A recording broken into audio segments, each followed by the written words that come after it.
Welcome to Doing Learning, everybody. It's McKyler. Ooh, I'm hosting. you sure are. I sure am. And you're sure co-hosting. I don't know if I consider it co-hosting more than just along for the You're ride. just the guest star. I'm just the guest star. No, You're the audience proxy. There we go. That's way too fancy. I react for the audience because obviously I'm just listening for the first time. What's really fun about this too, while we're getting really introspective right here at the beginning, because we're carrying over from off mic conversations, is I still get comments of people are like, when I'm the guest, I'm the audience, where they're like, ask him this, ask Daniel this, come on, ask him this. And then when we don't, it's just like, oh no, come on. All the time. I'm just like, they're like, why didn't you ask McKyler this? I'm like, I'm sorry. I'm sorry. I didn't think of it in the moment. I didn't. So our apologies for not knowing what you guys are thinking. We try. I truly do. Like sometimes why you say something, it looks like I'm not paying attention to you, but I'm just like trying to ponder like, oh, what do I need to tell? Like, what do I need to ask him? And I'm like, I don't know. I got nothing for this segment, but then the next one comes around. So it's like, yeah, I do look over sometimes and I'm like, I'm losing him. No, this is boring. No, never. It's always like in my side, it's like, you're not losing me. I'm just so interested in what you just said. I'm like, okay, but I have a question for him, but I'm also interested. Like sometimes for like example, I know we're getting off topic right away. We haven't even started. Yeah. For like the Shackleton episode, I was like, can I look at this without ruining anything? Oh, yeah. So, and you're like, yeah, go ahead. So I would like look up things and I'm like, oh my gosh, this is crazy. Yes. So it's like stuff like that you never lose me. It's just, I'm so into it that I'm like in my own little world. Yeah. And I want to do my own research. And then I come to the realization, I'm just like, okay, he's teaching me, pay attention. Don't do your own research right now. Do it a little later. Do your own research later. That's the full slogan. But anyway, on your own time, darn it. Which this is your own time while you're listening, driving around, doing your thing. But don't research and drive. Don't research and drive. Just listen. Just chill. Slow down. Buckle up. And Daniel, you should buckle up because we're gonna go on an adventure today, roughly 238,000 miles away. I don't know how far that is. I never know how exactly I want to like bring the topic to you. So that's a very fun one. We're going to talk about Earth's closest companion. The moon? The moon. Okay. Let's talk about the moon. Unless we're talking about the ISS, then. That may come up. We're going to talk the Apollo missions. Okay. We're going to do a deep dive on the Apollo missions because pop quiz, Daniel, how many were there? How many Apollo missions? Yep. 11. Nope. More? Less? More. 23. Nope. More or less? Less. This is going to reflect really poorly on me. Well, that's the thing. That's why I'm like, we got to talk about it. Because I didn't know how many there were. Okay. And properly, I am a space nerd. Like, right? I formally just became a space nerd about 3 years ago. So. That is true. Daniel is team space nerd now. I still believe we didn't land on the moon, but just kidding. Well, Daniel's going to get his tinfoil hat on for this episode. He's going to go back and get it out of the trash can from our old episodes. But no, I'm like, let's talk about, first of all, the moon it's pretty cool. Mm-hmm. Like if you think about it, the idea of it it's pretty neat. It's just like, there's another thing in space swirling around us. Like an undeniable thing because we see it every night. Yeah. And it's like, it's a constant, it's always there. Right. And like, of course we have the sun, which, but this, to me, it's like, do you notice the moon? There's details to it. It's intimate. The sun is just like, oh, I'm so bright. Right. Yeah. Like the sun, but I like the moon. Last week when I was leaving your place, right? I was driving home and it's so weird. I don't even know how this happens. Or like, I don't know the right words for it, but as I was getting onto 285 turns into Hampton, right? Yeah. But as I was getting onto it, the moon looked like a super moon. Yeah, like, yeah. It was huge. When it's all low. Yeah. Yeah. And then as I drove closer, I was like, I'm going to see this thing even bigger. But as closer I got to it, it just seemed to get smaller and smaller and up in the air. This is fun. Great thing to bring up. The explanation for why that happens, it's 100% an optical illusion because it's close to stuff that you can see the scale of. Yeah. So like it's close to the horizon, so you can see trees and buildings and people and whatever, and so it just looks big. But when it's up higher and there's nothing around except for stars, right? It's hard to tell how big what the scale is. It's the same size. It doesn't change. It doesn't change the size. There's no like weird aberration through the atmosphere or anything that makes it look bigger. It's a trick. It's a trick of the eye. Yeah, it's just so crazy. But it is so cool. It's so cool because I love it. I called my wife. I'm like, "Yo, look at the moon. It looks so huge," and she was like, "Because it looks like the moon. It looks like the moon. It does look like the moon. Undeniable, like you said. So it's just like a close companion, like an interstellar object that when it's like the very, very small. It's like the tutorial level, right? It's like this is space. It's bigger and it's crazier if you keep going. Yeah. You know what I mean? And the sense of scale just blows up on you. Like I told you, 238,000 miles. That doesn't mean anything, right? It's just a huge number. Like you can't really conceptualize that. Like how many times around the earth is that? Yeah, sure. I don't know. Like whatever, Google it up if you want to. Google it up. How many times would you have to walk around the waistband of the planet? It's an interesting question. Yeah. I wanted to start while we're kind of just talking about the moon itself. Some moon stats. While we're talking about how big it is and blah blah blah blah blah. Its diameter is roughly like almost 2,200 miles in diameter. That doesn't mean anything other than it's roughly a quarter of the size of Earth diametrically. Okay. It's the 5th largest natural satellite in our solar system, and it's the largest relative to its host planet. Except for there's this weird, like when you start getting out, like in the Pluto has a moon that I think is bigger than it. That's part of the reason why Pluto got like demoted as a planet, because there's other interstellar objects within the solar system that are bigger than it and that exhibit more planet-like behavior than Pluto does. Right. It's just that was the one that we noticed first, I guess, and paid attention to and were able to observe. Part of a belt, right? No. Is it not? It's way out there. It does some weird stuff, and like Neptune actually at certain points will get further away than it in its orbit.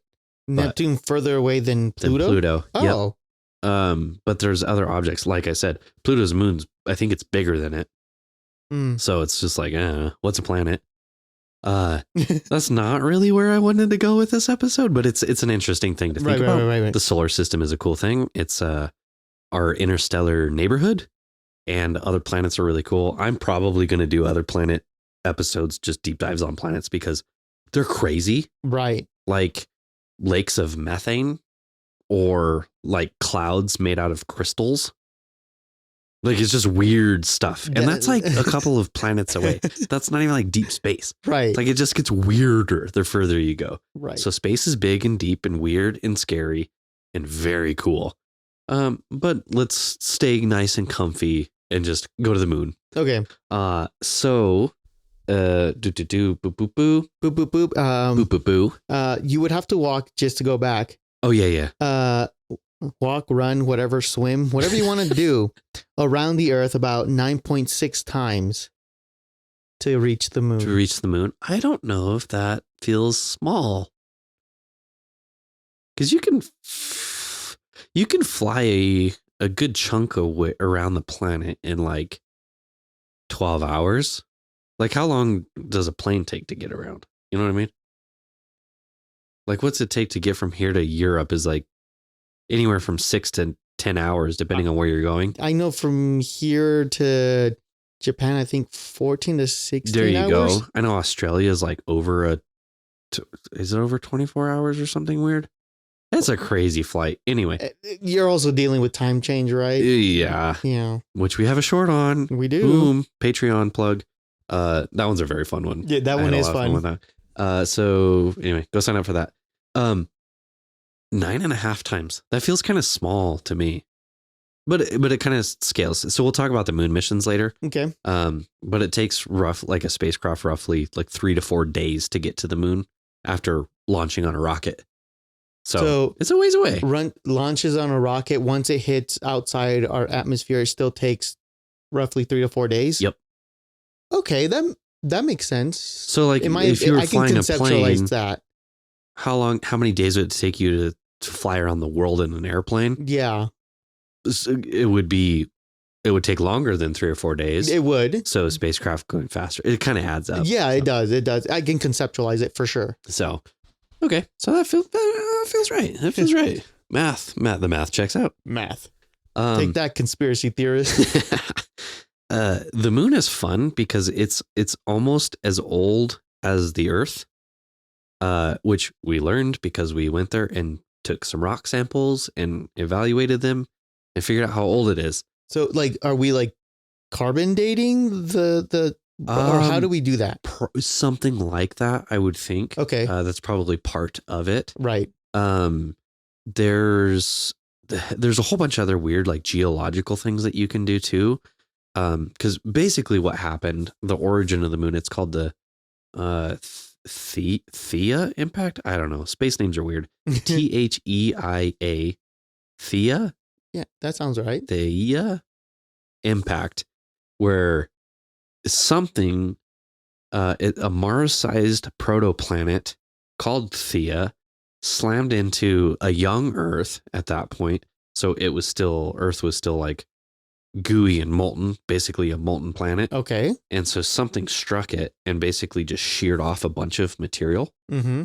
And they actually, when we went to the moon, and the corroboration that they did in the studies is it wasn't like something hit the Earth and then like all of it broke apart and then formed two spheres. It was that thing like hit Earth and basically just scraped a bunch of it off and didn't really leave a lot behind, which I thought was pretty interesting. So it's almost like a think of just like a steel ball bearing shooting through a watermelon. Right. You know what I mean? Yeah. So it's kind of more like that. So it hit Earth, tore off a bunch of material, and then over time it all coalesced, because that's how gravity does, and this stuff starts coming together and makes more gravity, and so that makes then the Earth and then the moon. And if you actually look at we talked about a little bit about like flat Earth, sphere Earth, whatever. Earth, if you drain the oceans and look at it, it's pretty wompy shaped. Like it's not spherical necessarily. Right. On a big scale, it is. Yeah. Like it's so flat in reality that like it's almost perfect. Wait. Like a steel ball bearing is rougher than the Earth, scale wise, like stuff like that. Wait. Yeah. You just kind of blew my mind. Like Kansas is literally flatter than a pancake, they say. Like that. Like if you scale it down to the same size, it's really flat. You're just giving them ammunition, McKyler. It's flat and round. It's smooth. There we go. Smooth. There we go. Smooth. I'll cut that back. You're right. We don't need to feed into that. So it's kind of wompy, and the moon's actually kind of wompy too. We'll talk about that a little bit later. But it's really cool because the moon is made out of the Earth. So when we went and we got moon rocks and stuff like that, we took them home and looked at them and we're like, hey, it looks like the Earth. That's pretty cool. So it was made out so that's kind of how we figured it didn't like come from somewhere else and then join our gravity and get pulled in. I see. It's not like a foreign body. It came from the Earth. So it's Earth's oldest companion, which is pretty cool. Well, in that sense, it wouldn't even be. It's like it's just Earth itself, right? Yeah. Here's the study, and kind of what you were pointing out earlier with carbon dating is that there was a study between oxygen isotopes Okay. in the rock samples, where there's this weird isotope called oxygen 17, and the quantities and abundance and just the fact that it's there that's kind of what made them. This is in 2025. Oh wow! It really solidified the idea that the whatever hit the Earth just scraped it off and didn't really break apart or leave stuff behind. So it was basically the moon came from the Earth. So they did it with oxygen. So not carbon dating. Yeah. Or I guess maybe that wasn't necessarily the dating. Science is hard. Yeah. Geology is weird.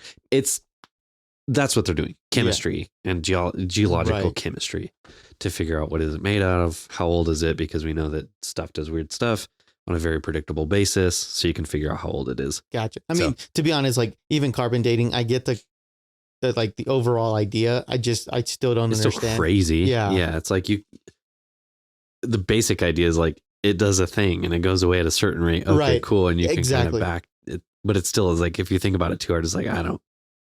But if you only know how much you have now, then how much earlier, but you have to look now to forward and then go backwards. Like, okay. Yeah. Somebody else other than me can handle that. Yeah, exactly. So like as an idea, I very basic. Yes, I understand it. But then, like you said, we dig deeper. It's just like, you're going to lose me somewhere. Smart people are smart, man. They're out there doing smart things. This kind of points back at our other episode for the Patreon, the Nobel Peace Prize. Yeah, exactly. That's exactly Nobel what I was prizes. Thinking of. Yeah, we did the 2025 winners. Yeah. We're just like, wow, you guys, I don't know what you're doing, but it sounds awesome. It's so cool. It's so cool. Thank goodness there are smart people out there doing smart things. Yeah. That's very cool. This is cool. There's a weird thing that happens with orbiting bodies that Daniel, have you ever noticed that like when you look at the moon, it's always the same? Yes, it's the same face. It's the same face. Yeah. Have you ever thought about what that means cosmically? I mean, so what I know is right, it has the Earth is like the gravitational pull of the Earth is keeping the moon within its reach, but because it's only on the same face, it's kind of like it's not spherical, right? It's whatever this shape is, elliptical shape, right? Is that am I wrong on that? Is that right? You're not wrong about that. They actually orbit like a center location point, and it is on an elliptical basis. There's no such thing as a circular orbit. Yeah. It's possible, but it's so unlikely. Right. Like Earth's orbit around the sun is slightly elliptical. The moon's orbit around the Earth is slightly elliptical. So at some points, yes, you are further or closer to the sun. Right. Blah, blah, blah, all that kind of stuff. But there's a different thing that goes on called tidal locking. Okay. Which happens every time you have two bodies that are orbiting each other. So eventually, unless the sun explodes into a red giant, which it will eventually. Hopefully not in our lifetime. It shouldn't. That'd be really terrifying. Yeah, it would be weird. But eventually, if the sun doesn't explode first, we will actually tidal lock with the sun. So then the same face of the Earth will always be looking at the sun. But it's this weird thing that happens where the gravity kind of as it's orbiting kind of there's a little bit of unevenness to it. And the way that I think about it is like your tires. Like on your car. On your car. So as you're driving, Daniel, if your wheels are round and they're rolling down the road and they're rolling, right? Why does the tread wear down? assuming you're not skidding, right? You're slamming on the brakes and skidding or doing stuff like that or burning them off on a green light. Oh, A little bit weird, right? I was gonna say like, oh, because it's, but yeah, if it's constantly, yeah. So why that happens is because your wheel's not rigid; it squashes, and that makes all the difference. Oh, you're so right. When it squashes, the front part is squashing in, and the back part is unsquashing. And that actually happens at two different rates. Right. And so there's an infinitesimal amount of slipping that happens as your wheel is rotating. And it's really just in the expansion of the wheel. Right. And so as that happens, it slides just a little bit on a very, very small point and it wears your tires down. So that's kind of what I think of when I think of like how like the moon is spinning, doing its thing. Right. We're spinning, doing our thing. But because of our gravity, it will actually like slow down and then sink. So the moon is still spinning around its own axis. Okay. It's just at the exact same rate as it's orbiting us. So therefore, it's always pointing the same way at the Earth. Oh, so man, even though it's turning, that's so trippy. It's going at the same rate. Yeah, so it's synced. So it's kind of like, maybe it's not, but it's the way I'm thinking about it right now is, I mean, maybe it's the opposite. I'm thinking of like when you have a camera that's going the same frame rate as like a fan or helicopter blades. Right. Then it's no longer spinning. You can see just the fan standing still, right? Yeah. So it's kind of like the same concept, right? If you're at the same rate, obviously it's going to look the same. It's like no movement. It's a weird perspective thing that happens again. Oh my God. So there's one other weird perspective thing that I kind of had forgotten about until we talked about this. With the moon doing weird perspective things. Those are two of them, right? When it's on the horizon, it's tidally locked, so it's always facing the same face. That's so cool. The other side of the moon looks completely different. Completely different. And this is like the dark side of the moon, right? Yes, that's why they call it the dark side, is because we don't see it. However, it gets light. Yeah. Yeah, obviously. Which brings me to the third point, is that the ratio of which the moon is from us to the moon and us to the sun, based on their sizes, is perfect for eclipses. That doesn't really happen. It's infrequent for that to happen in other areas of the solar system. Like, I'm not sure to what degree other planets, their moons, block out the sun so perfectly as our moon does the sun. Yeah. Like a total solar eclipse, it might happen in other places because their moon is really big. Right. And it just, of course, it's going to block it because it's going to block the whole thing. But ours is like, I mean, it's like two circles, boom. Yeah. They're like the same size in the sky. That's crazy. It's just so weird. Like, why? Why is it like that? Right. It's interesting. Yeah. It's very, very, very cool. For sure. But I don't want to alarm you, Daniel, but the moon is drifting away from the Earth.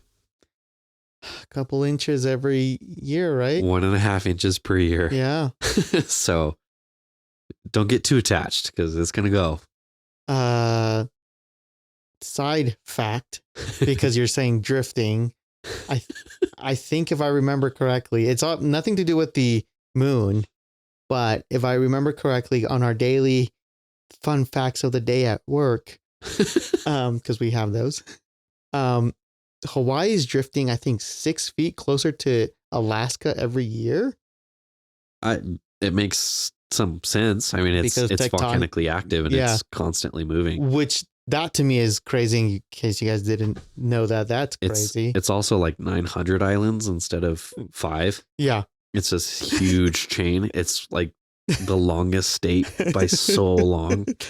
But just because you said drifting, like, it's crazy. Just weird to think about stuff like that. Yeah. It's just like such a small amount over what feels like a long time, but it's kind of not. It's like eventually things will be different. Yeah. Oh, yeah. It's just hard to imagine the moon not being there because it just eventually goes away. Because it's true, right? The moon is the factor of waves in general, right? Like ocean movement. Yes, that's what causes our tides. Right. So if the tides went away, it would be catastrophic. Right. So like that's just, I know like an inch and a half every year, like sure, right now we're not going to see it, but eventually those inch and a half turns into, You give it like, 500 million years. yeah. That's how many Home Depot skeletons would it be at an inch and a half per year, 500 million years? I have no idea.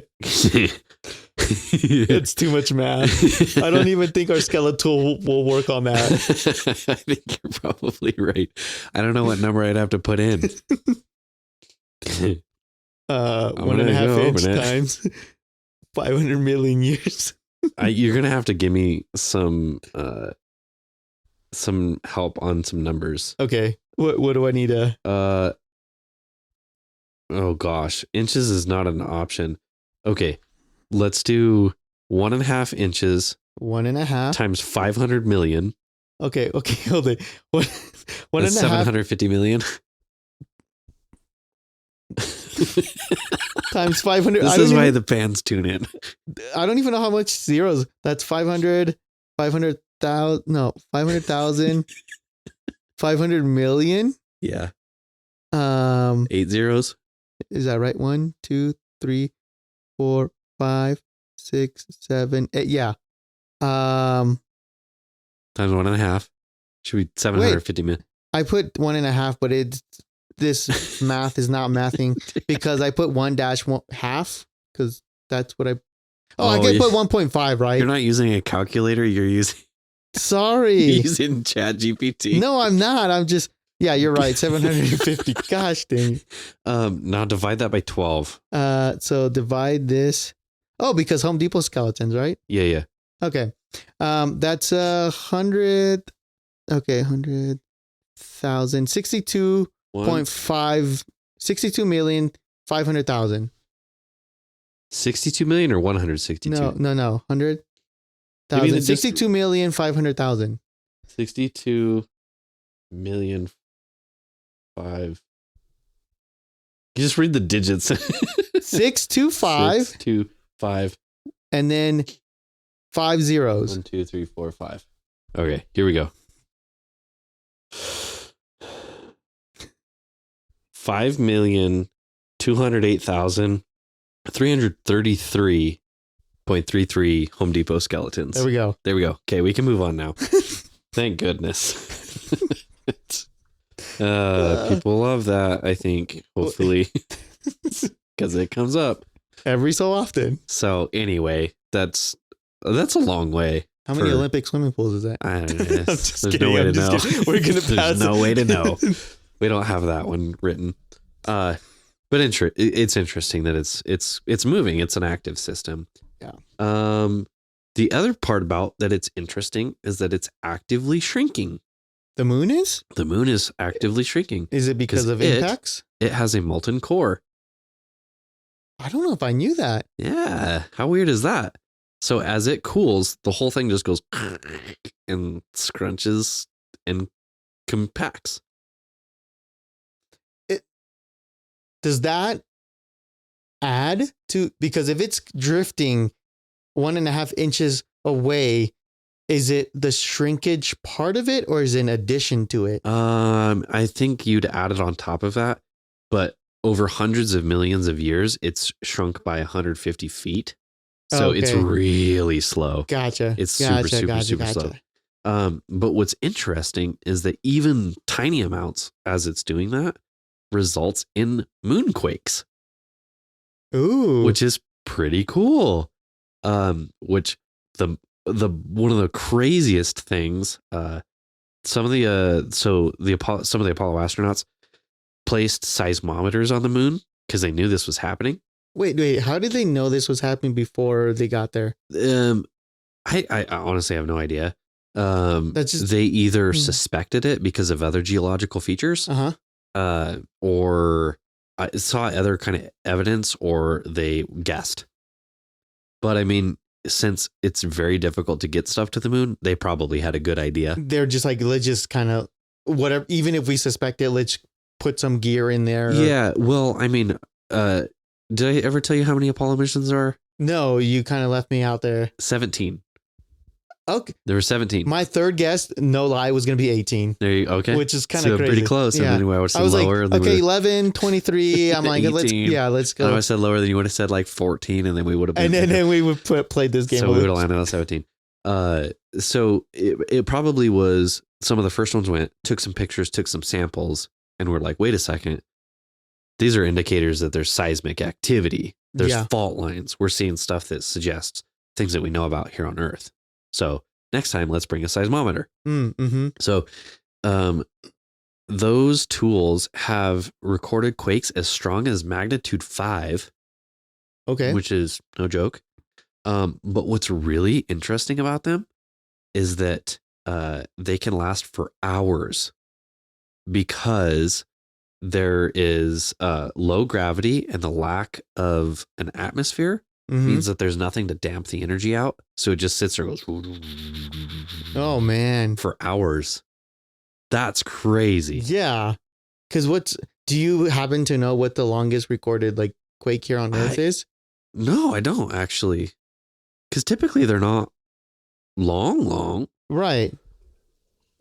But yeah, I guess just as big as Earth is, and it, having a lot more mass. Right. And a good atmosphere damps out a lot of information. So AI overview on Google. Uh-huh. It says the longest known recorded seismic event lasted for 32 years. Identified as a slow slip event in Sumatra, Indonesia. Okay. Which culminated in an 8.5 magnitude earthquake in 1861. Okay. That's maybe a bit too broad. Yeah. So there's like a little vibration going on. I'm talking like, what is the longest magnitude 5 earthquake? You know? Yeah. Because, that seems like, come on. Wait, did the scales, the lower the number, the more severe, or the higher the number? Higher number. So this one was an 8.5 over. That's a doozy. 8.5 is a big daddy. But after, there's no way, right? Not for 31 years. It caused one at some point. Oh, So it was like this thing slipping for 31 years and eventually went boom. Yeah. Okay. And you said longest 5 point what? I don't know, 5.0 magnitude. Yeah. Earthquake. How long did it last? There was one in Chile. For about 10 minutes. So there you go. Yeah. Which, if you were in an earthquake for 10 minutes, that would feel like a long time. Dude, which is crazy that you're talking. I literally was talking to my coworkers about earthquakes today, which is crazy. Everything is related. Yeah. It's like they were saying like they which I can resonate with them. They were talking about how they wish they could experience a earthquake because like Colorado the one happened like last year. But did you feel so weak? Yeah, exactly. Apparently that he went up to Alaska. Yeah. But the trip from here to Alaska is so long that when he got to Alaska, he was so tired he fell asleep. And then the morning of when he woke up, his family was like, "Hey, are you okay? Did you like?" And like, "What are you talking about?" Like, we had an after. And he was like, he was so bummed that he like missed it. And I was like, dude, I would feel the same way. Cause I like to experience one. It would be kind of a crazy thing. You know what I mean? The closest I've ever gotten. And I think there's I know there's a museum in California that has like this little like demonstration thing that you can get on, like a simulator. Yeah, like a simulator that like it simulates like the worst, like the most devastating earthquake. You get in there for like a couple seconds, but I'm just like, this is crazy. Like somebody like Earth can just do that. Somebody went through this. Like, that's terrifying. People do it frequently. Yeah. They always make the news. Yeah. I mean, it's bad. It's a bad deal. So the moon does it for hours, which is, they're not as powerful, but if you're thinking about things like we'll talk about it. The moon missions of like if you have a settlement, permanent structures on the moon, and there's moonquakes that are lasting hours, Yeah. that's hard to design around. See, that was How do you deal with that? That was truly my next question, because like I know that the cities that have a lot of seismic activity, like their building codes are like, you need to build to like this, because otherwise it's not going to withstand. You're not going to pass code. So you need to design it this way. Yep. So like in my brain, I was thinking like, man, if we could design something that can survive on the moon, it's definitely going to survive here. So you should be able to take at least some of that with you. Some data, right? Yeah. No, there's entire industries around building materials that are earthquake safe. Yeah. Like how do you build earthquake safe buildings and stuff like that?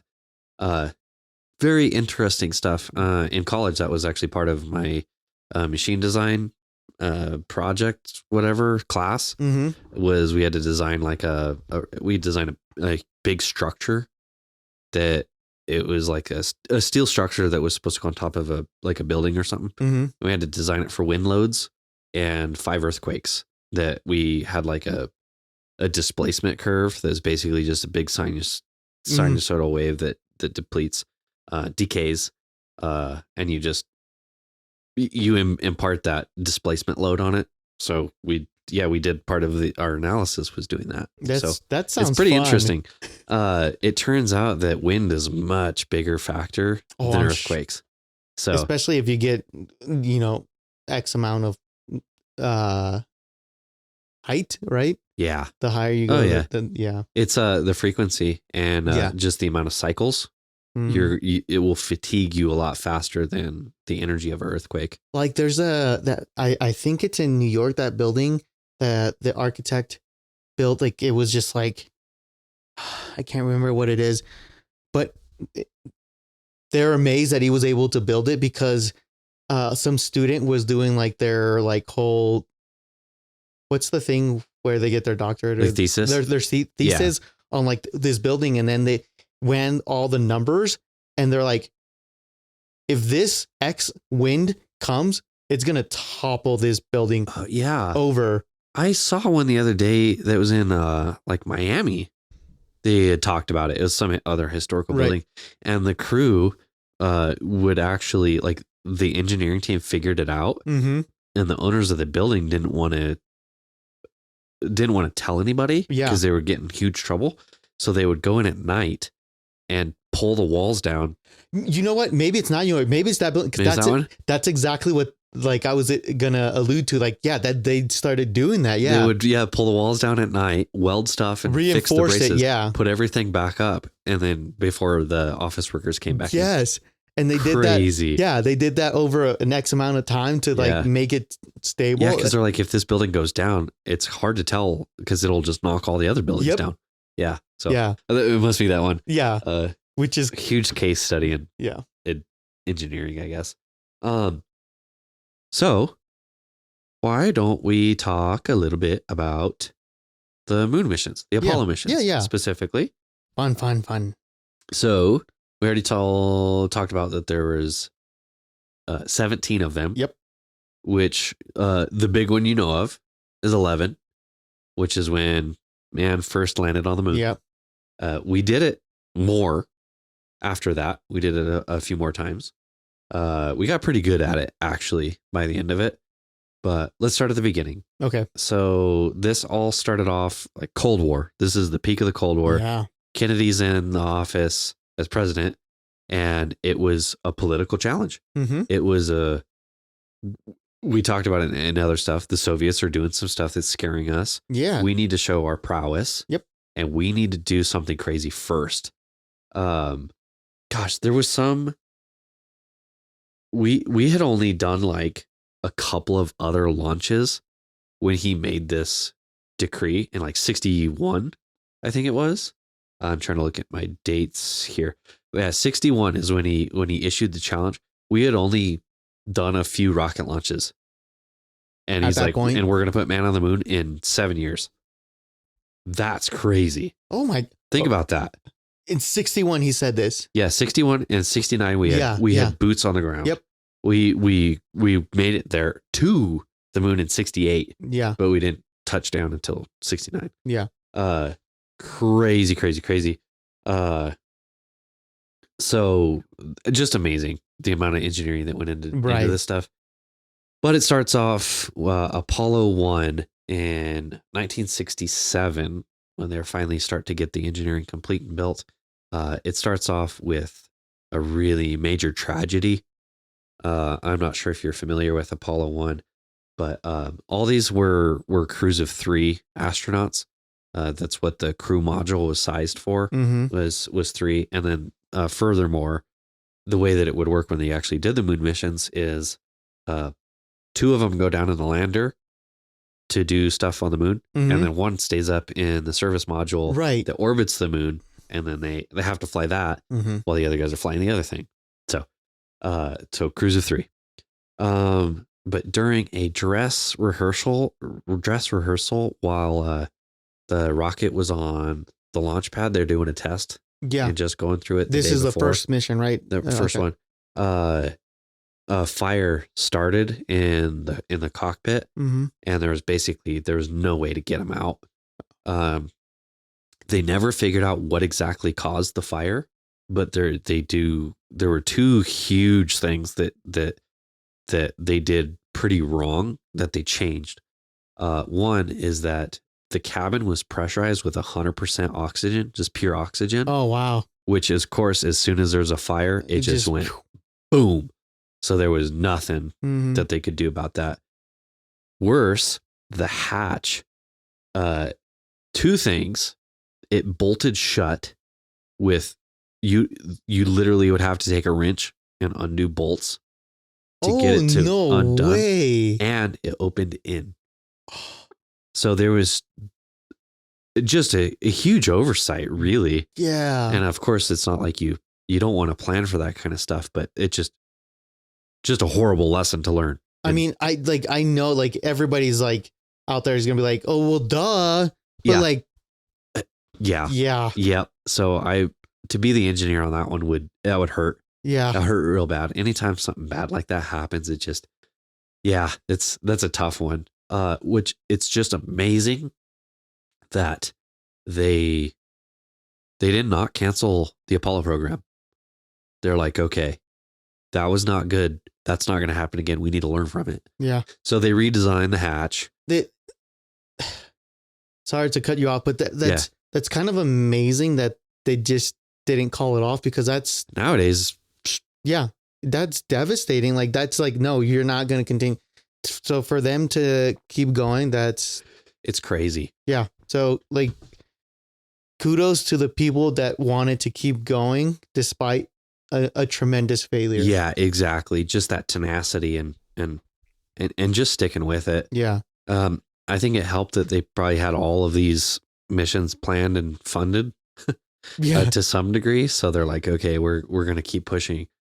But you were saying the hatch, they redesigned it? So they redesigned the hatch so it opened out, of course, and they redesigned the latch mechanism to, it's like a crank style. Yes. And you can open it in 7 seconds. Yep. So I've actually seen the mechanism itself. It's insane. I was going to say, is that the same one they use now? It's very similar. Because if it is, I'm not going to say I see it every day, but I see it. I see it quite often. Yeah. And it's amazing. It's crazy. It's like 17 latches that like all reach out at the same time and then apply pressure. It's truly amazing. It's very cool. So, there you go. That's why that looks like that. Because it was a problem that needed fixed.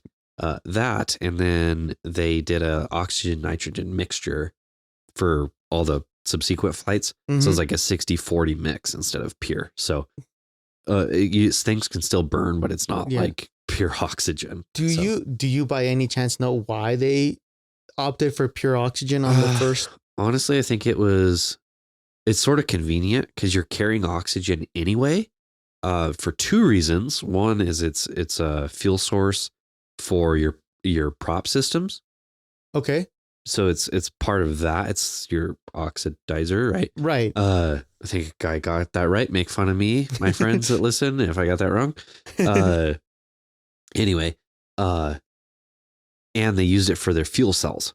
So that's actually how they generated electricity, was they had like liquid oxygen and I guess I think it was hydrogen, and you do some stuff with that and you actually use it to generate electricity. But that was in the atmosphere, like in their cabin, just kind of.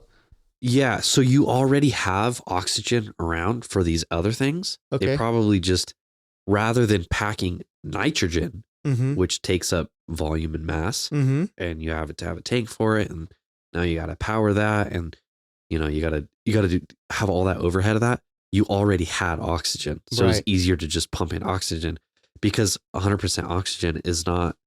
It's you could breathe it. You can still do things with it, right? Like you're okay as a person in it. So like giving them a little grace, right? Yeah, it was for a reason. For a reason, it wasn't just like, whatever. Yeah, let's just pump it with full oxygen. It was convenient. It was easy, and they were doing something really difficult for the first time, so they had to figure out what. They unfortunately learned that one the hard way, but had to figure out what's worth it, right? It's worth it to bring nitrogen. Right. It's going to be okay. Yeah. So you got to figure that one out. It's just an engineering constraint. So that's Apollo 1.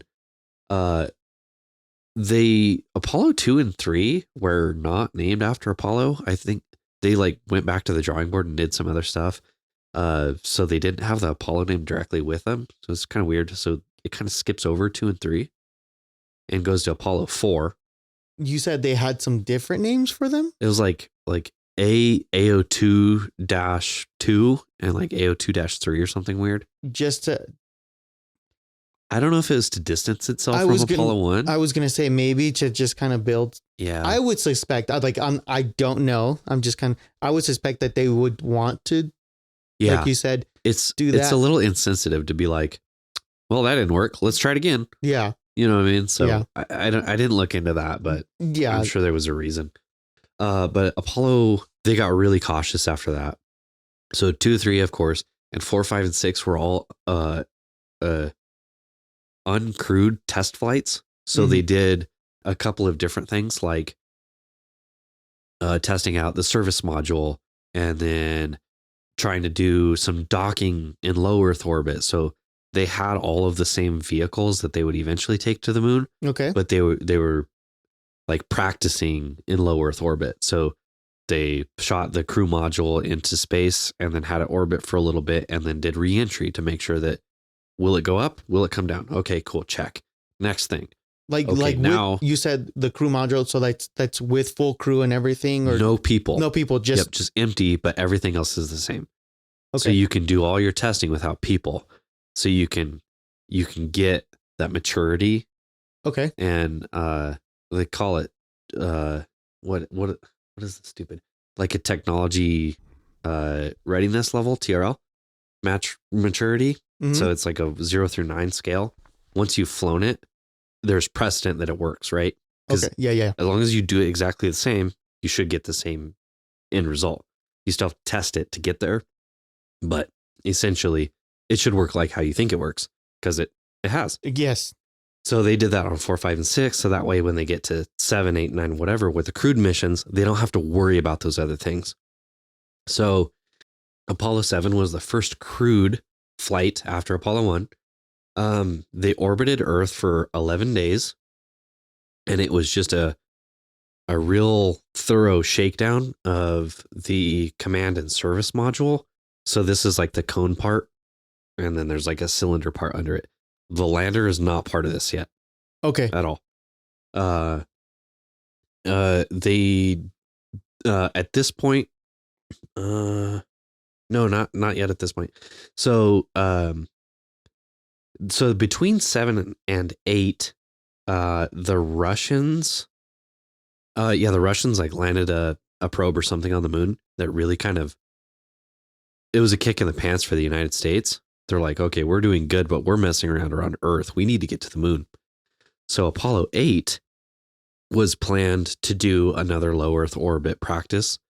And instead, NASA was like, cool. We're not going to do that. We're going to go to the moon. Yeah. So like, We'll just Right. do the same thing as the mission that we already were going to do. Right. But we're just going to go around the moon. Right. So we're going to do it. So that was the first flight of the Saturn V, which was, it's a huge rocket, amazing rocket, really, really crazy cool to see. If you ever get the chance at like Kennedy Space Center, there's a big one laying on its side, and it's like in the museum. You like stand underneath it. It's cool. It's called the what? Saturn V. Saturn V. I wonder if I'm sure I've seen pictures of it. You have. So that was the first time that one flew. I think they had tested on the other ones. Mm-hmm. But so that was the first time that the Saturn V launched, and then Oh, the cool thing about Apollo 8 was they went around the moon, they orbited, they did their cool things. This is the one where they took the picture of Earthrise. So it's the Earth rising above the moon. Yeah. So that was a really like a huge morale booster. Yeah. For the United States to be like, we're doing it. Like, look how cool this is. And a big, like, a big flying in the face of the Russians of like, look what we did. Like, sure, you did your lander, but we flew some people over here. Yeah. And that Earthrise picture, it's so iconic. So cool. It's so iconic. So cool. It's so cool. Yeah. Yeah. So after that picture, they're like, okay, cool. We're going now. Apollo 9 and Apollo 9 was the first time that they had the lander. And so they practiced that in low Earth orbit. That's the first vehicle that was ever designed to only operate ever in a vacuum. So that's why it's shaped so weird, is because it doesn't have to survive any atmospheric environments. So it's really, really thin. It's really, really light. It looks like duct tape and foil. Literally, it's crazy. Yeah. Because it was supposed to be the lightest thing possible that will do this job. So it's crazy when you see it in person. But they basically just went over Earth and they deployed. They separated into the lunar module. They flew it like 100 miles off, Mm-hmm. and then flew it back, docked back, and then came back to Earth. So like it was basically the rehearsal, but it was close to Earth. Okay. So that was pretty cool. Apollo 10, which I think this is by far the most frustrating one. This would have drove me nuts. It was the full dress rehearsal. So they did the full Apollo 11 mission, basically. Mm-hmm. Except when they got to the moon, they got in the lander module. They separated. They did the descent. They stopped at like 8 nautical miles above the surface of the moon. They were just floated there, and then they came back up. And then they made it back up and came home. And this was 10? Yeah, that was Apollo 10. So they did everything except for touch the moon. Was it the same crew that did 11 or not? Nope. No. I don't know. There's very little overlap in the astronauts on these missions. Yeah. Personally, I would have been so mad. Yeah, I was gonna say, would you have been upset? It's right there. Like I could be the first one. Yeah. But nope. I would be someone else. So frustrated, man. Yep. You have no idea. I'd be like, come on, it's right there. So that leads up, of course, then to Apollo 11, which this was fun to me, and why I'm like, oh my gosh, I need to learn this. Who's the third person on Apollo 11? I always think about it. I knew this was gonna come up, but I don't know. Isn't Besides that terrible? Aldrin and freaking Armstrong. Yep. That's Neil it. Armstrong, Buzz Aldrin, Michael Collins. I've heard the name before. It just never sticks. The reason his name doesn't come up so much is because he was in the service module that never went to the moon. And I knew that. I knew that's why. And for whatever reason, this is probably like not a lot, but maybe like a dozen or so times that I've heard his name. It just doesn't stick. It just doesn't, because he didn't walk on the moon. He wasn't the first one. He didn't say all the cool words. Yeah. He doesn't have a cool name like Buzz. Yeah. Buzz Aldrin. What a good Lightyear astronaut name. That's what he's named after. Yeah. So we all know what happened there. this is interesting. They spent 2 hours and 32 minutes on the surface before they came back. 2 hours and 31 minutes. Is that what you said? 2 hours and 32 minutes. My apologies. 60 seconds. Whoa, dude. Give him some credit. You'll see that changes a lot in the future. We get a lot better at being on the moon. This was really interesting. As they were coming down to land on the moon, they kept getting an error. Mm-hmm. And they're like, hey, Houston, we don't know what this is. Like, it just keeps throwing this code. It was the onboard computer kept like overloading and it couldn't get through all of its processes. So it kept just dropping processes, but it was intermittent. So they basically like, as they're going down, all the guys are looking at it on the ground and they're like, as long as it doesn't keep going, it's fine. It's like, it's getting through most of the processes, so it's okay. I'm just like, oh my gosh, you guys. So yeah, they had to like manually land and do some other stuff. And like, these are test pilots, right? Yeah. They flew these things by hand. Like they were like they were flying these things. It's so cool. So pretty amazing. There's some really close calls on that one. And especially Apollo 13, which you've seen the movie. I'm sure. I think you should watch it. It's really good. If I have, it's a long time ago to the point where like I remember snippets. Yeah, that's the one with Tom Hanks. Yes. He plays. Why does my notes skip right over 13? That's so annoying. He plays Buzz Aldrin. He plays Not Buzz Woody? Aldrin. No, because it has its own thing. James Lovell. So this is really interesting. A couple of weird things. James Lovell. Fred Hayes and Jack Swigert were the three that flew, but Swigert was actually, he got assigned to be on the mission like a week. Yeah, it was like super, super close, like a week before launch or something like that. There was a different guy that was supposed to fly, but he got exposed to measles. So he couldn't go because he was going to get everybody sick. Oh. Or he could get everybody sick. So he was like, it's a huge deal. The guy on the bench He's that the got alternate. called up. Yep. So that guy was so upset about it. He did eventually get to go on like 15. Yeah. Yeah. To be like, nope, sorry. Be like, oh, especially when you're that close. Right. What makes this one really interesting? This is the one where they said, Houston, we've had a problem. Oh, yeah.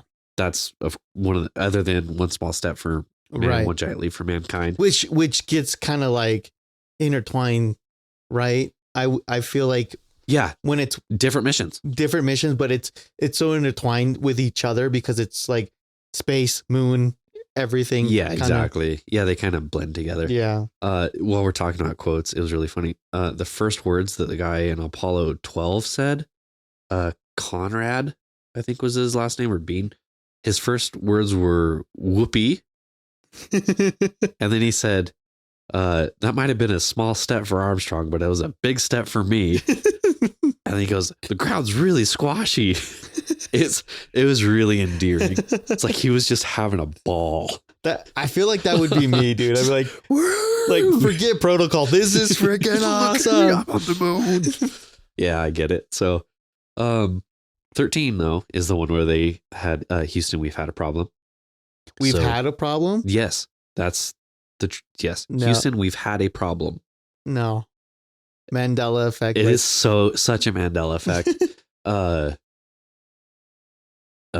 What happened on that one is they were like 4 days. Oh no. I got the thing. They were en route to the moon. They had a great launch, and they were like a couple days into the trip on the way to the moon, and they were going through their routine checks. And on the last check, they're like, okay, cool. One last check, and then we'll all go to bed and we'll see you guys in the morning. They're like, hey, we just need you to stir your cryo tanks.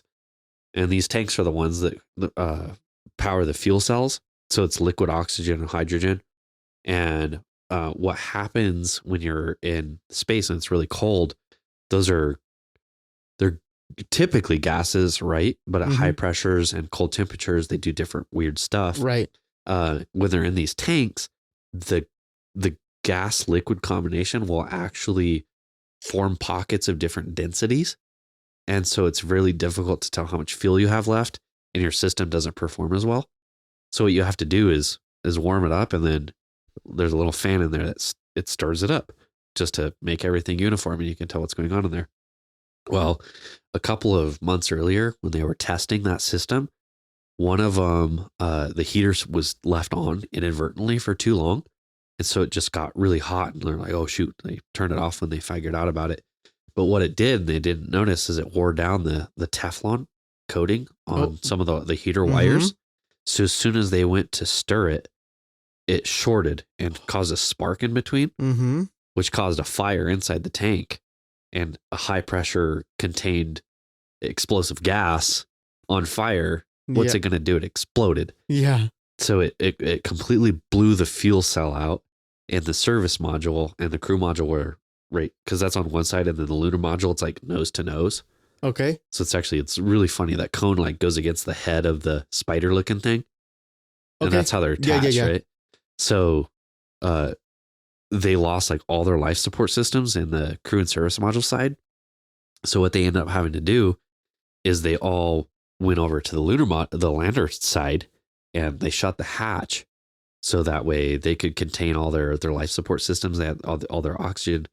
Well, there's a couple things that are wrong with that, is that it was not designed for people to live in it that long. And it was only designed for 2 people, not 3 people to live in it. That's yeah. That seems a little short-sighted because there's 3 people, right? Sure. Yeah. I would think we would want to err on the side of caution and make it livable for 4 people. Yeah, but you gotta.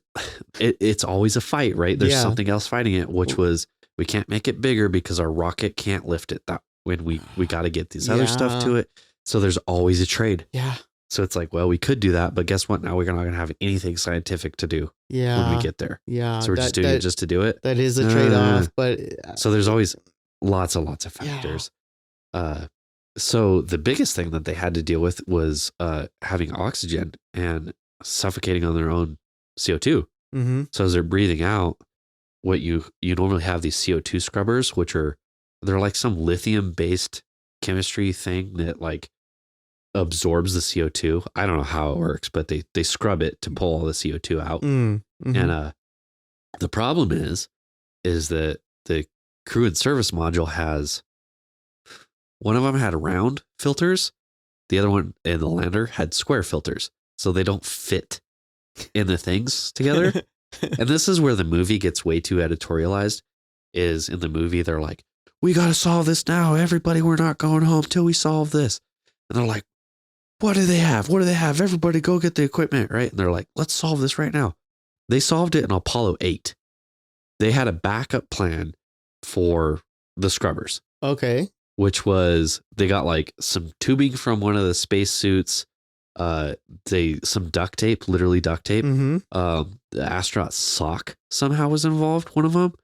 And they like had this like goofy contraption that when you wired up, whatever, you hook it all up, it did the job. So they could still use the filters.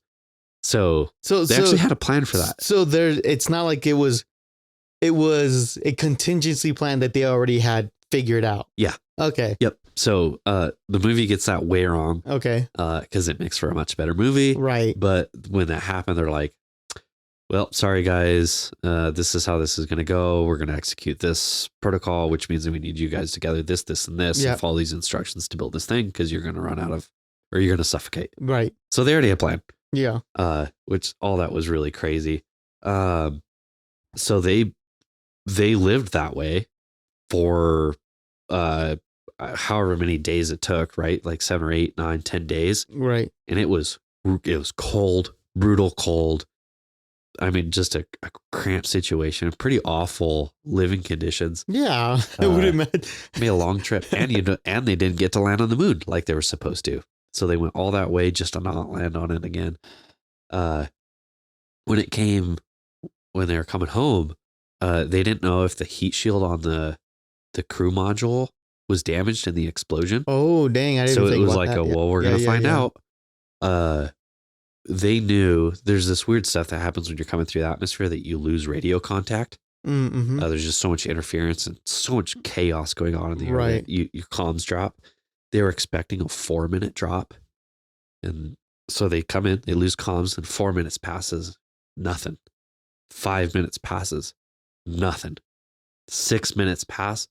They finally come back on the radio and had a successful splashdown. They picked him up out of the ocean. So that one is that mission is known as the successful failure because it went totally wrong, but they had all of these other things that they were able to adapt, and the engineers on the ground were able to do all kinds of stuff and tell them exactly how to manage that situation so that they didn't lose anybody. Yeah, it's crazy. Yeah, that is crazy. Like you plan for the worst, right? You hope for the best, plan for the worst.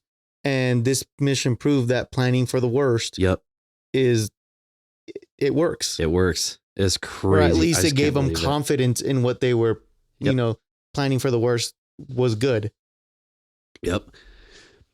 So after that one, things went pretty smooth from there on out.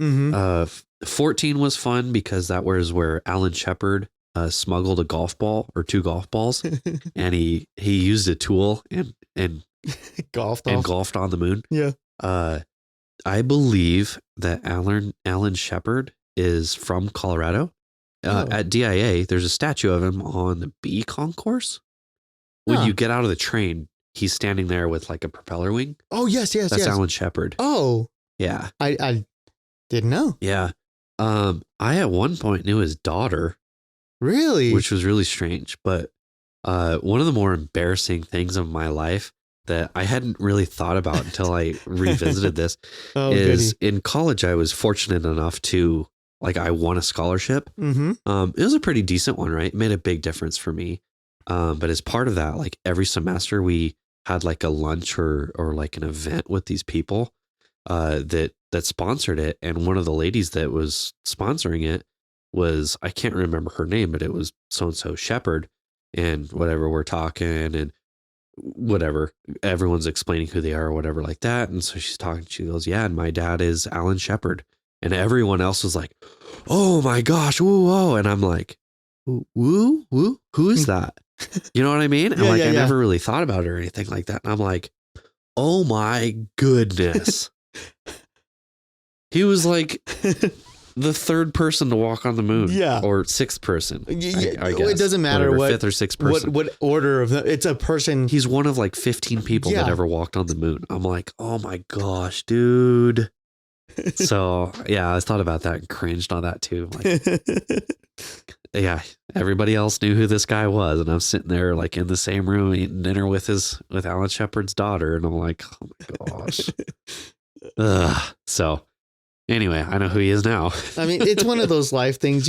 How are you expected to know every little thing? Yeah. Even if it's a field that you're potentially studying towards, you can't know everything. And even though as silly as it sounds, the big names sometimes slip by, you know? Yep. So. Yep. It's pretty funny when you get that close to it. Exactly. I'm glad it was in a group setting. Yeah. Because nobody noticed, of course, that I'm I have no idea who that is. Yeah. Could you imagine if it was one-on-one? It's oh, by the way, my dad is, Yeah. Yeah. And you'd be like, cool. Yeah. Congratulations. I don't know. My dad is. It's a great name, Alan Shepard. Yeah. So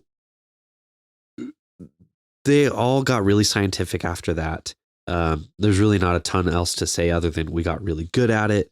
The longest that we spent, they got longer and longer and longer.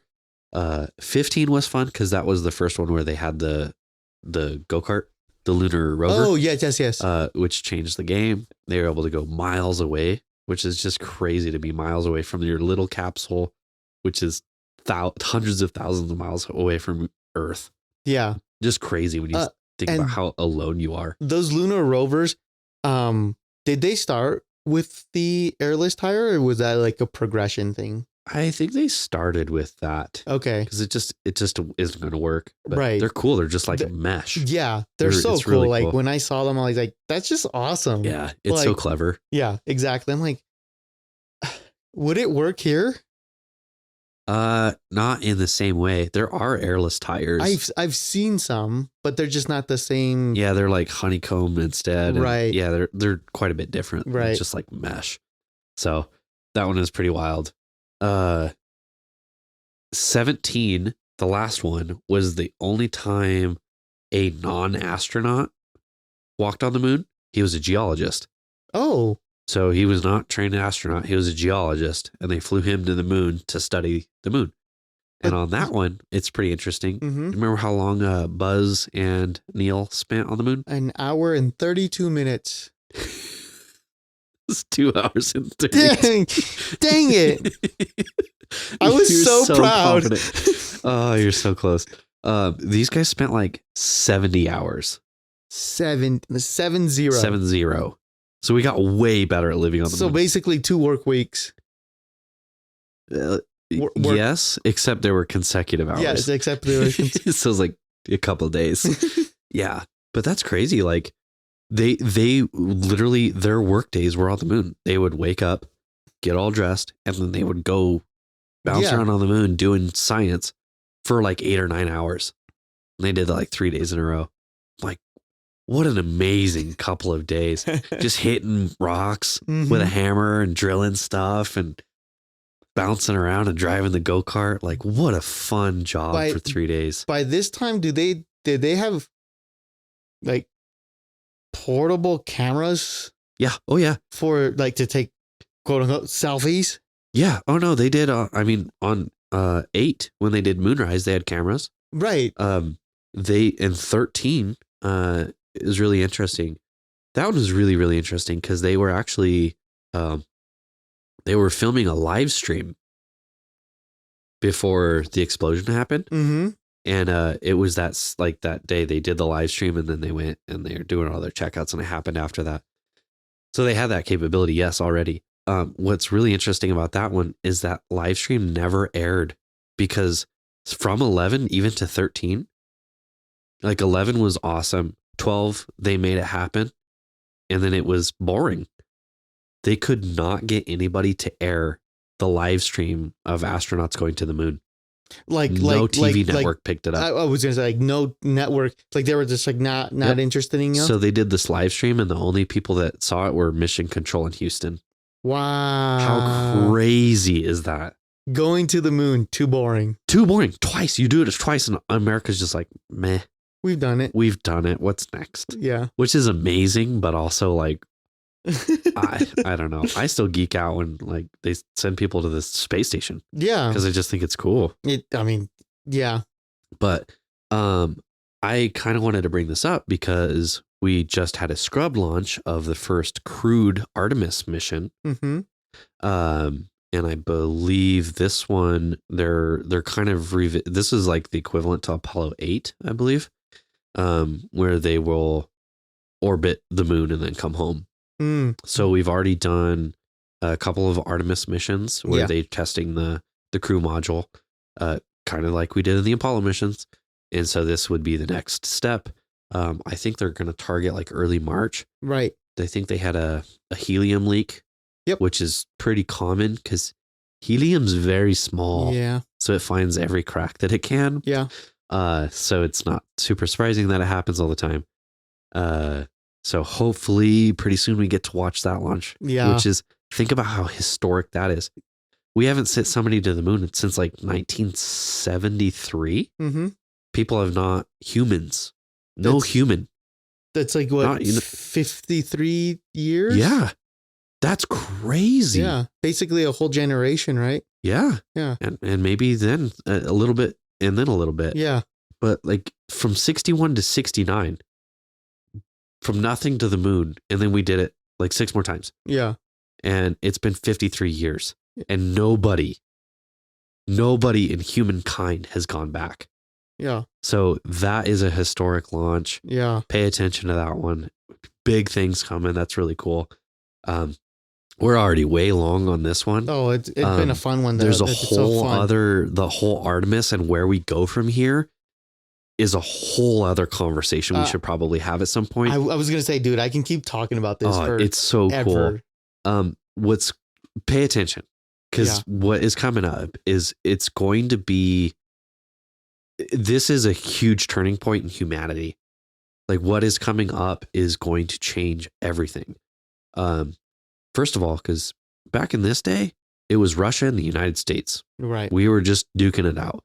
Now there's in total between basically the Artemis side, which is headed by the United States, of course, and everyone who signed the Artemis Accords, there's like 58 countries invested in this and they're contributing to it, right? So like India recently had a lander on the moon. They're part of Artemis. Okay. So there's like all these, Europe is building the service module, right? The European Space Agency. Okay. Japan, JAXA, is doing its own contributions, right? It's like there's all these different countries. And then on the other side, you've got whatever, however you want to think about it, good guys, bad guys, blue guys, red guys, whatever, right? It's the Russians and Chinese. And think about this. This is where it gets crazy. We'll have to talk about it some other time. Right. China, Russia, Venezuela, Pakistan, Iran, Thailand. There's a couple others that I'm forgetting. Those are the ones that are also trying to beat us to the moon. Mm-hmm. That's quite a list of countries, right? Like there are certain connotations that go with both lists, right? And it's kind of like a good guys, bad guys sort of thing. Yeah, because before it was like 1v1 basically, and now it's like and there's so much at stake now because within like the last 5 years, we discovered water on the moon. There's they discovered on the southern pole of the moon, there are certain craters that are deep enough that they never get any sunlight, which means inside there is frozen. It's ice. There's ice water in the craters. And what's important about that is, first of all, you can drink it. Mm-hmm. Second of all, you can turn it into rocket fuel because you separate into hydrogen and oxygen. Mm-hmm. And now when you put it back together, you get rocket fuel, right? Or at least one form of propulsion, right? Yeah. So by whoever owns the South Pole owns the moon. So whoever gets there first makes the rules and establishes the future of human spaceflight is a big deal. I thought we had something where nobody can own. There is. That's not how real life works. Yeah. Because there is like a peaceful use of space contract thingy, whatever that was signed back in the day, where all this stuff. But whoever gets there first will be able to set precedent. Yeah. And stake claim. Yeah. And like, we got here first. This is where we set up. You can go over there and do your thing where it's not nearly as good as over here. We get way more resources than you. Mm-hmm. So this is another resource battle. Yeah. But it's on the moon. So there's two things going on. The other side is focusing more on moon base, and the Artemis is focusing on two things, which is an interplanetary gateway, right? Yeah. If you've heard of gateway, and then a moon base, of course, too. Yeah. But gateway is basically a staging place to get to Mars. You're right. And do other stuff.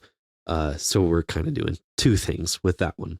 So we could talk about that one for a long time. Yeah, no kidding. But within the next like 3 or 4 years, if things all go well, with all the funding and the rockets and the people and everything like that, we're going to see a lot of really, really cool human space flight. We're going to see the first people to walk on the moon in over 50 years. Yeah, that's insane. Yep. And the crew's already picked out and everything. So I'm part of it. So tune in on that one. Tune in for Daniel's live stream from the moon.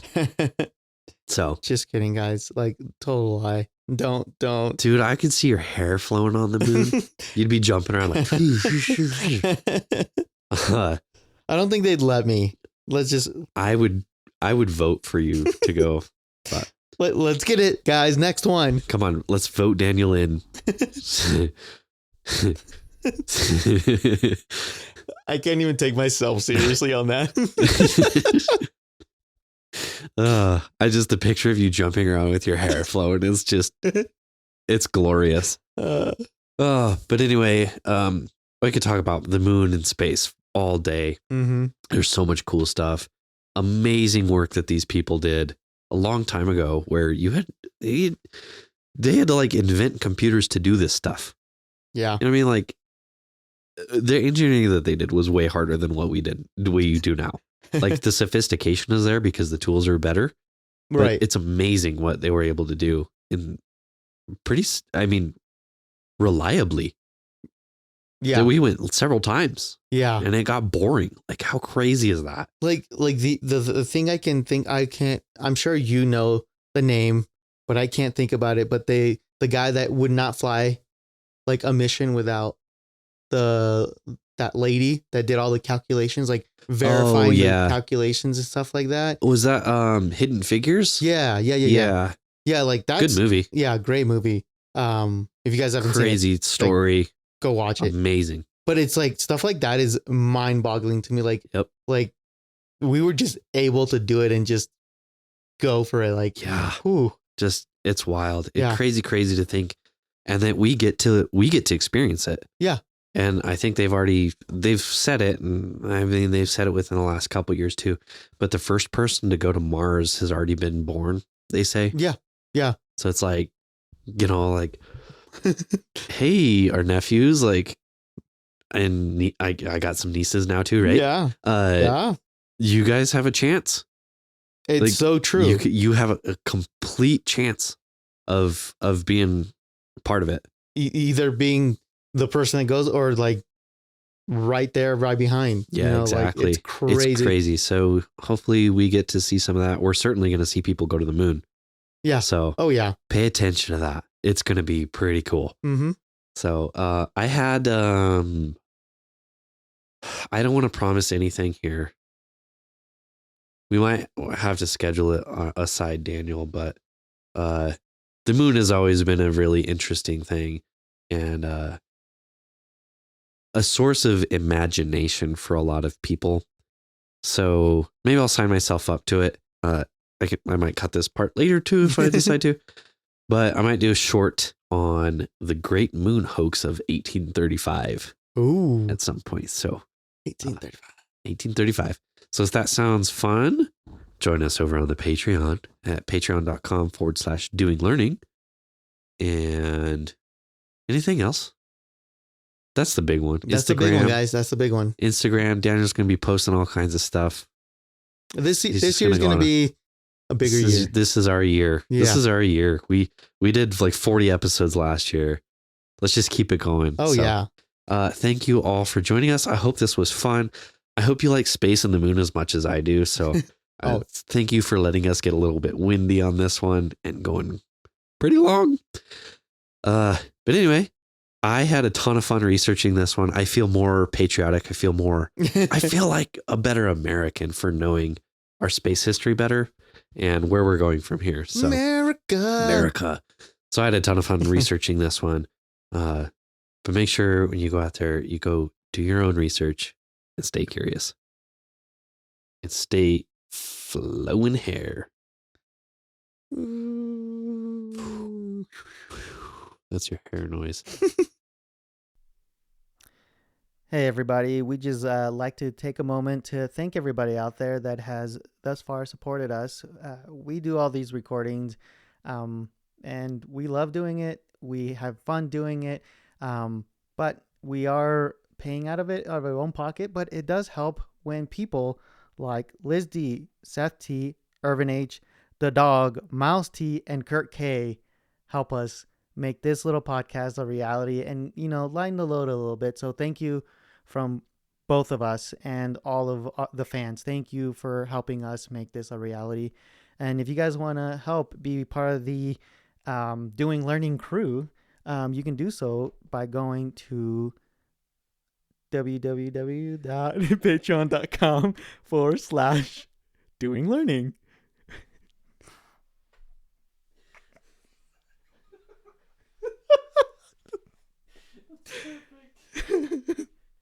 I don't know why I said www.